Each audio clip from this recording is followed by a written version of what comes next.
mutfağa davet etmek istiyorum. Şimdi tarhana çorbası da demişiz biz ama tarhana çorbası çok biliniyor sanki. Evet. Öksürükle ilgili de bir şeyimiz var ama asıl balık yedirelim diyoruz sizin tarifinizle. Hoş Biz- geldiniz. Farklı bir Merhaba, şey kolay yapalım. gelsin. Çok güzel şeyler görünüyor burada. Burada sen ne yaptın?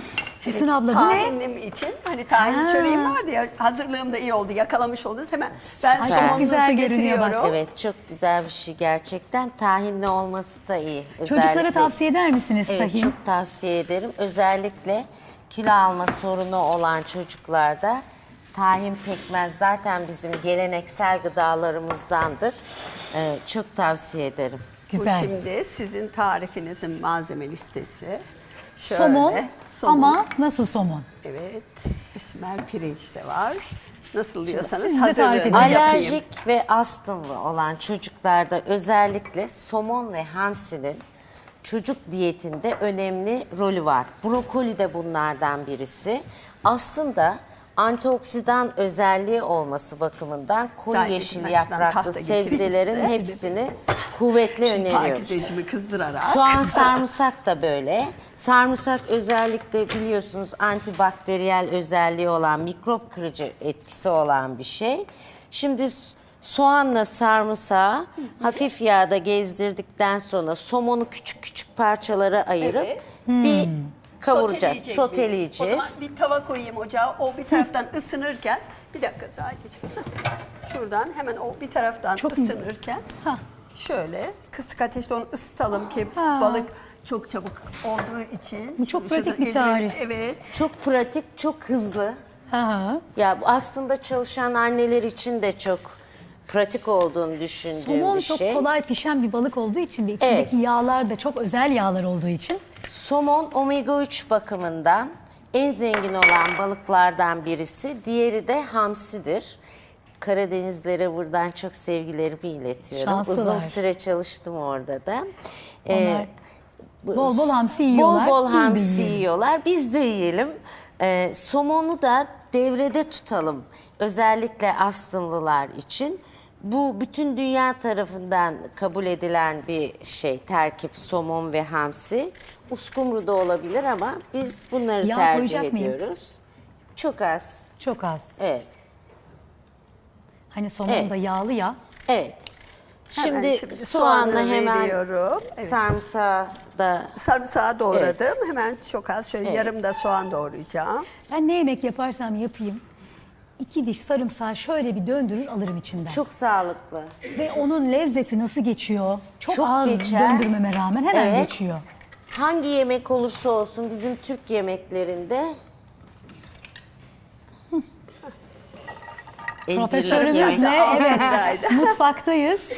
Hilal Mocan profesörlüğü 35 yaşında aldı. Bu bir profesörlük almak için çok genç bir yaş. En genç profesör unvanı aldı. Onu da hemen söyleyeyim. Çocuk ihtisası zor bir ihtisas. Devamlı nöbetleri vardı Hacettepe'de 1-1,5 sene gün aşırı nöbet. Onun için benim elimin çok hızlı olması o zaman evli değil gerekiyordu. miydiniz? Evliydim ben Ona rağmen öğrenciyken kıyamam. doğurdum birinci çocuğumu. Ya, maşallah. Ben bir şey sormak istiyorum Zahideciğim, müsaade edersen. tabii, lütfen. Bu siyah yerin bebeklere, Evet. çocuklara çok faydası olduğunu biliyorum. Yok, Çıkarıyor muyuz? Çıkartalım şimdi. Tamam. Benim torunlara anneleri şey yapıyor. Burayı anneler için önerir misiniz siz bilmem.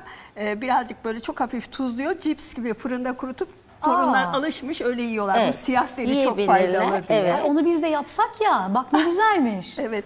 Yani Buraya cips atılıyor gene. yiyeceklerine Ha, bunu yesinler yani. Çok faydalı. faydalı olduğunu bildiği için onlara bu derileri cips gibi yediriyor. Artık zaten çocukların biz zararlı abur cuburlardan uzak durmasını istiyoruz. Kuru yemiş, meyve, salatalık, bu tarzda hazırlanan, akıllıca hazırlanan akıllı atıştırmalıklar diyorum ben buna. Akıllı ve annelerin sağlıklı. akıllı çocukları için yaptığı Evet. sağlıklı öneriler. Evet, bunları çocuğun diyetine koymakta çok yarar var. Çünkü bu katkı maddeleri fazla olan gıdalar, ambalajlanmış raf ürünleri, çevresel kirlilikler bizim çok hastalanmamıza neden oluyor.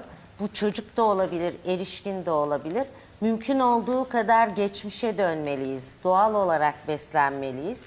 katkı maddeli gıdalardan uzak durmalıyız. Bakın soğan, kendimiz hem çocuğumuz. sarımsak, balık, yeşillikler, brokoli, sebzeler, kuru yemişler, bunlar bizim diyetimizden asla eksik olmaması gereken yiyecekler. Anne eliyle pişirilmiş anne yemekleri yapıyoruz bugün size. Evet. Profesör doktorumuzla beraber. Birazdan Ramazan Şimşek de bizimle olacak. Büyüklüğü Çocuğum nasıl hocam? yaramaz, Evet. hiç durmuyor O diyen kadar da hanımlar beyler. koyabiliriz. Yok, Çocuğunuzda öyle dikkat olabilir eksikliği mi ama- var? Yoksa aslında siz son derece zeki bir çocuğa mı sahipsiniz? Bunun ayrımını nasıl yapacağız? Hepsini İlave konuşacağız. ediyor muyum Evet, şu an? ilave ediyoruz.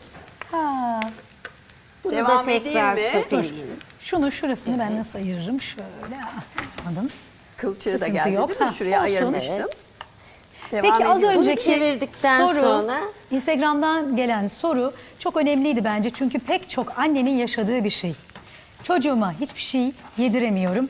Hatta çikolata bile yemiyor. Zaten çocuğumuza şeker vermeyelim dedik ya. Nasıl yemeyen çocukları doyuracağız? Konya'dan Sevda Hanım. Sevda Hanım günaydın. Günaydın Zahide Hanım. Nasılsınız? Hoş geldiniz. Yemek yapıyoruz.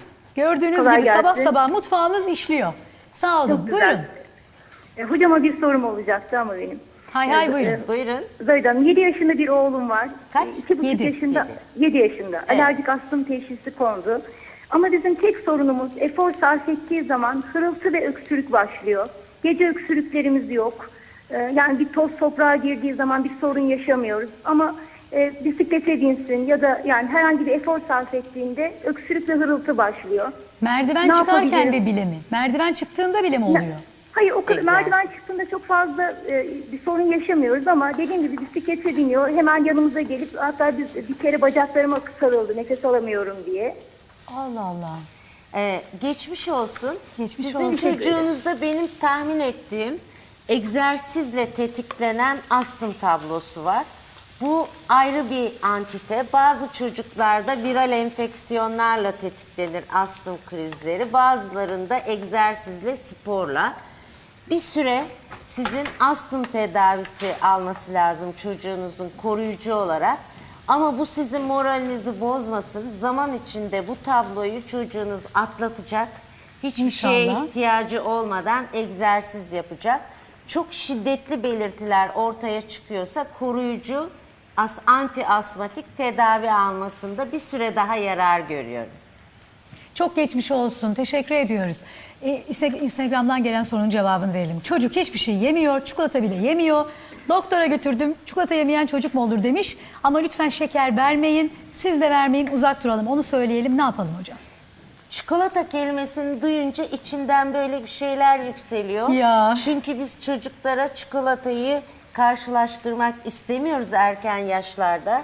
Türkiye'deki beslenme araştırmalarında çikolata ile çocuğun 9. ay kadar erken zamanda karşılaştığını görüyoruz. Çikolata bile yememesi sembolik bir laf zannediyorum annenin.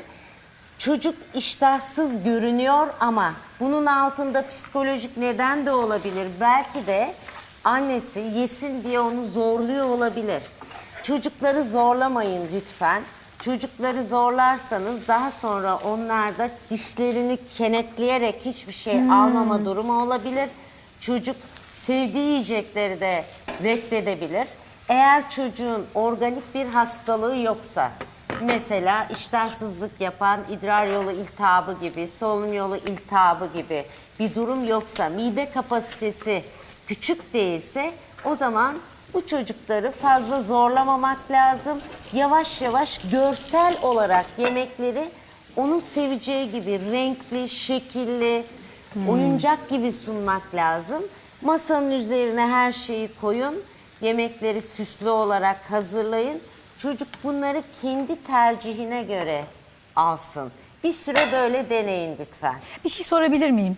Bütün anneler adına sormak istiyorum. Çünkü ben de böyle söylediğim zaman fark ediyorum anneler yapamıyor.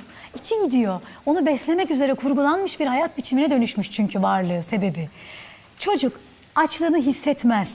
O bilemez acıktığını. Şimdi aç aç uyumasın diyen, yani gerçekten yufka yürekli annelerimiz o kadar çok ki kıyamıyorlar. Doğru mu bu? Çocuk açlığını hissetmez mi? Bazı çocuklar açlığını hissetse de bunu belli etmeyebilir. Onun için öğünleri indeksli olmak lazım. Sabah, öğlen, akşam. Bunlar için de en önemlisi kahvaltıdır. Sabah kahvaltısını kuvvetli yapması lazım çocuğun. Ondan sonra çocuğun mide boşalma süresi önemli. Bazı çocuğun midesi 2 saatte boşalır, bazısınınki 3 saatte boşalır, bazısınınki 5 saatte Biz nasıl boşalır. anlayacağız onu? Acıktım demesinden. Acıktım Demiyorsa, demesinden, kilo almasından ve boydan anlayabilirsiniz. Bu büyüme gelişme parametrelerine bakarak doktor tarafından da aileye söylenebilir. Çok titizlenmemek lazım. Bu çocuklara gerçekten biyolojik değeri yüksek olan gıdaları öncelikli olarak sunmak lazım. Hemen sayın lütfen önce mesela. kahvaltı somon. yapıyorsa yumurtası, sütü. Bu önemli. Önce Ve bunu yesin. peyniri. Önce bunu yesin. Ara öğünde kuru yemiş yesin. Mutlaka bir elma yesin. Öğle yemeğinde gene onun sevdiği bir şey olabilir. Okul yemekleri olabilir. Okul yemeklerini aile takip etsin. Akşam yemeklerinde Çakışmasın de evet, okul yemeğiyle. okul yemeğiyle çakışmasın. Kuru yemişi, meyvesi hep devrede olsun. Peki sorularınız yağıyor Instagram'dan, hepsi kayıtlı, merak etmeyin. Sormaya devam edeceğiz, yani bu programda yetişmezse devamında yetiştireceğiz, merak etmeyin. Şimdi sizi biliyorum çok gitmek istemediğimiz bir yer, hani mümkünse uzak duralım ama yani elimizde değil, gerektiğinde gitmek gerekiyor, hastaneler.